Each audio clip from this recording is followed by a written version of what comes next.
morning mga abe, ako po ang inyong lingkod, Kuya JDL, and welcome dito sa Toronto, dito sa sentro ng Scarborough Center along Kennedy and Lawrence. May pupuntahan tayo sa isa sa mga stable na kainan dito na talaga namang isa sa mga OG na kinakainan ko. Simula nang pupunta ako dito sa Toronto. Baka kayo magustuhan nyo rin mga abe. Samahan nyo ako na bisitahin uli ang restaurant na ito.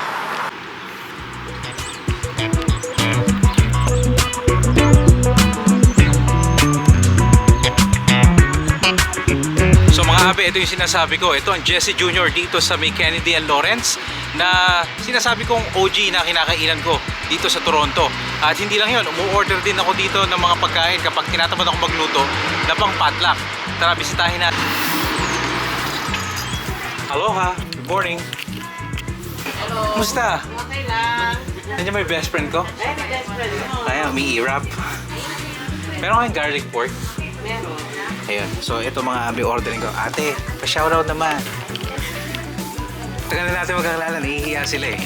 Kaya ako ganito pumunta dito, wala pang tao. Para kami lang. Ay, yung best friend mo. Hi, best friend. Kaway ka nga rin. Go on. Naka-vlog Nasaan mo yung yan. nasaan si ano? Sino? Yung, Si Jan? yung pinakamaganda? Wala. Wala, day Okay na off. yun. Alright. Okay, so meron akong in-order dito eh. Ano yung paborito ko dito? Best. Tapos ano yung gusto ko sa garlic pork? Tapos ayoko nang minamadali. Hindi, alam niya. Hindi, joke lang. Medium, walang masyadong sauce. Kasi papakita ko sa kanila, may ginagawa ako doon sa garlic pork. Dati walang sibuyas yung garlic pork nila. Pero masarap talaga yun. Kahit may sibuyas. Okay. So, lagi akong suki dito. Kapag ayoko mag-dieta, dito ako makain. Pero ang the best dito, yung lumpiang Shanghai. Ayan. So, order din ako ng lumpiang Shanghai. Mga 4 na piraso. Appetizer. Walang sabaw. Ayan. Ito yung mga menu nila ngayon. Giniling. Yun, astig din yun. Yung ano, binibili ko rin yun. Yung pangalan ng puset. Ayan. Tapos, meron sila, ito pa. Yung small ako na ano, na tawag dyan, beef tapa. Paborito ko rin yan.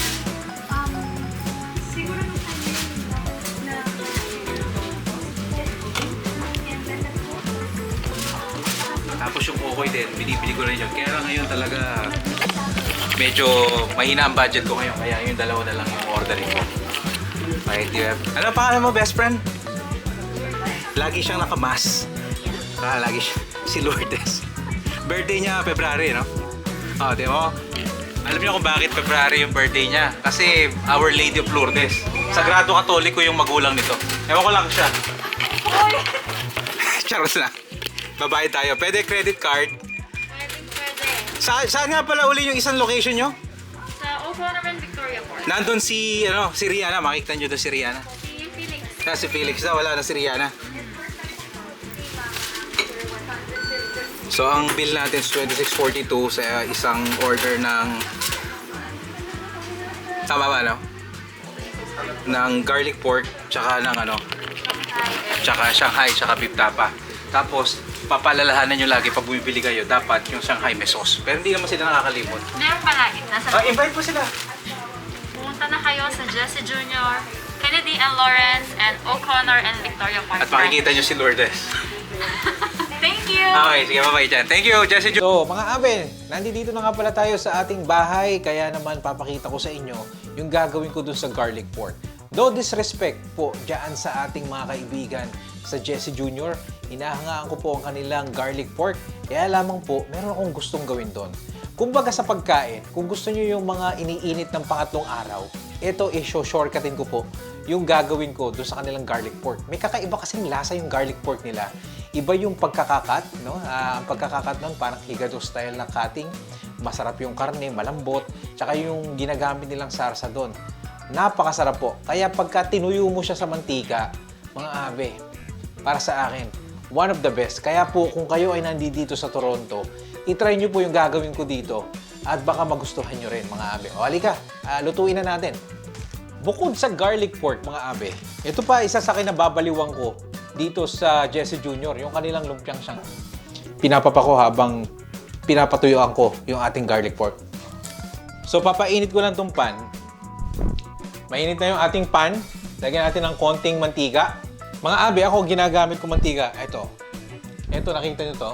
Ito yung nagluto ako ng bacon. Tapos, hindi ko tinapon yung mantika. Ginagamit ko yan sa mga ganyang pamaraan. Panggisa, no? Panggawa ng mga sarsa. Kasi may kakaibang flavor yung taba ng bacon. Lagay na natin to mga nabe. Oh.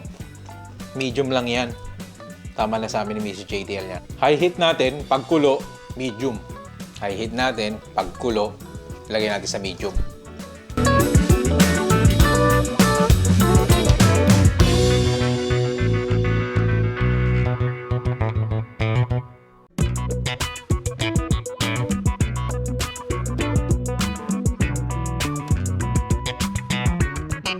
Ito na mga abi, oh. May prito-prito na, oh. Ayun, oh. So, okay na yan. Pagka ganyan na itsura niyan, okay na ako dyan. So, ano na natin? Patay na natin. Okay, bagong sinaing. Walang tatalo sa bagong sinaing. Ayan, tapos, lagyan na natin to. Patong-patong lang yan, abi. Ayan, lagyan natin yan. Oh, ganda, oh. Tignan nyo. Ayan, oh. Ayan, ganda ng hiwa ng karne. So, medyo dry siya kasi yun ang gusto ko, dry. Gusto nyo ng masarsa, huwag nyo gagawin, pero panalo yan, abi. So, ngayon, ang gusto namin sausawan dito, mga abi, suka na may sili, oh. Nagpadala na sila sa Amazon. Pero ako, meron ako dito, eh. Tatappings ko pa nito. Ang chili oil. Pero hindi to homemade. Pinili ko lang to sa, Thai chili oil to, pare. Sa Ja to Jack. Dito rin yan, sa Scarborough, Toronto. Thai restaurant yan. So, lalagyan natin siya sa ibabaw. Ayan. Ayan. Ayan ang kanin. Ayan. Tapos, lalagyan na natin ito. Suka, ang konti. Para lang may cake, hindi marami. Ayan. Eto na yon mga abe. No? Ayoko mang inggit. Pero titikman na natin to mga abe. Ayan. Titikman na natin yan. Ayoko man, excuse me po. Pero kailangan ko pong i-share sa inyo to. Tingnan natin. Mainit ito eh.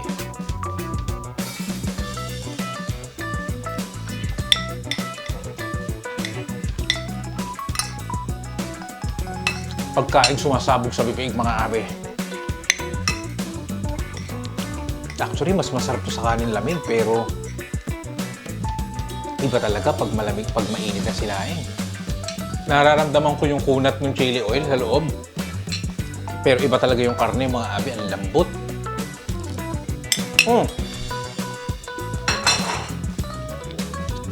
Sorry mga abi, hindi ko na kailangan pakita sa inyo yung buong pagkain ko. Excuse me.